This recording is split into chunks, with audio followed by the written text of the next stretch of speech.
Marvel's Agents of S.H.I.E.L.D. had one heck of a cliffhanger at the end of The Good Samaritan, but that's not what we're here to talk about. We're here to talk about a really cool moment that happened in the middle of the episode. So full spoilers, if you haven't seen the latest S.H.I.E.L.D. episode, get out of here because we are going to delve into some really neat Ghost Rider spoilers. This was the Ghost Rider origin episode, and we found out how Robbie Reyes got his powers. Now, it wasn't like how he got his powers in the comics, which we don't want to get into comic spoilers, but involved his uncle, who is a different character in the show and clearly is not responsible for how he got his abilities.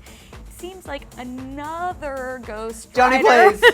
Johnny might Blaze. be responsible for it. I mean, it's got to be Johnny Blaze, right? It's got to be Johnny Blaze. Like, we see someone who's definitely a Ghost Rider drive up on a motorcycle in the leather jacket.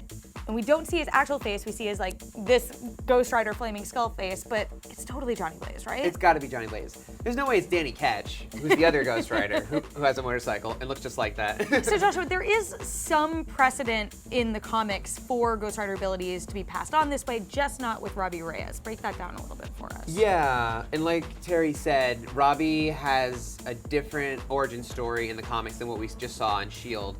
But it looks like the show is just sort of like streamlining the Ghost Rider mythology. They've done that before. Like they decided, like we're gonna have Sky, you know, who's Quake, and we'll just make her an Inhuman. And Daisy Johnson it. Yeah. So, so for this, did I say Sky? Yeah, you did. I'm like Coulson. I love her as I met her. And no, yeah. So in the comic books, you know, it was Zarathos, the spirit of vengeance, possessed Johnny Blaze, and then he lost that, and then later Danny Ketch got that, but then it turns out it actually wasn't that. It was an angel of death and vengeance. But then a few female Ghost Rider. She got the Ghost Rider, which was the original Spirit of Vengeance again, and then Johnny Blaze came back and like took it from her, except a little bit, let her hang on to just a tad of it.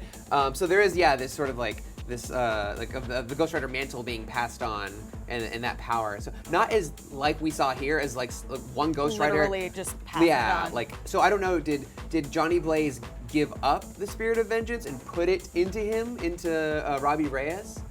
I don't know. Or was he just like making another Ghost Rider? So we could possibly have like two Ghost Riders? I'm gonna be optimistic and hope that it's two Ghost Riders. But you're right, that's not clear. And also the show hasn't explicitly said that Robbie Reyes is possessed by the Spirit of Vengeance. True. But he has got again and again and again been like, you know, when this guy comes out, I just feel such vengeance. I just need to get such vengeance. I was like, all right, we get it, Agents of S.H.I.E.L.D. It's the Spirit of Vengeance. But it is really interesting. And the show actually has foreshadowed having Johnny Blaze in this universe.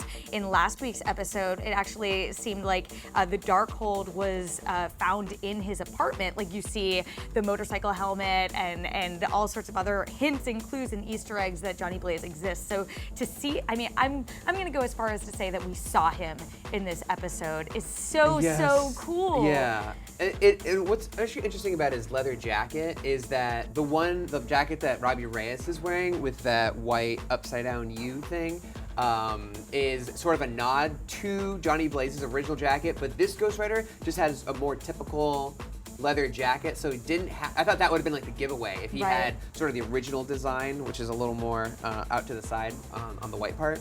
We didn't have that, so it wasn't like very clearly 100% Johnny Blaze, but like we've been saying, it's probably Johnny Blaze. And that's just so cool, like an A-list Marvel character is like essentially being set up in Agents of S.H.I.E.L.D. and where could they go with this? They could give him his own Netflix show or just another show on like ABC of just like the Ghost Rider, or maybe he's just sort of out there and he could show up anywhere in the MCU. Now, I'm gonna speculate again that Johnny Blaze created another Ghost Rider, didn't give his powers away. And the reason why I'm gonna say that is because at the end of the episode, we saw that Robbie's cousin or uncle, Eli, has been transformed, has godlike abilities, and we know that Robbie has been able to sort of subdue the ghost creations who were created by this Momentum Labs experiment that went wrong. He can subdue them, but with Eli being even more powered, I think that they're gonna need two Ghost Riders and maybe some Inhumans to be able to finally defeat Eli, who certainly seems like he's gonna be the big bad. But I do think, you know, even if that theory doesn't come to fruition, they've been going so heavy heavy on Johnny Blaze. Like when I saw the Easter eggs last week, I was like, oh yeah, I'm sure that like that was just a nod to the fans. And then we see him this week. I wouldn't be surprised if we get some casting news or something else, or if we see him again in the near future, which would be really cool. That's so cool. So we're really into Johnny Blaze seemingly appearing on Agents of S.H.I.E.L.D. Were you surprised by that cameo appearance? What did you think about Robbie's Ghost Rider origin story and the changes from the comics? Let us know in the comments below, and for all things S.H.I.E.L.D., keep it here at IGN.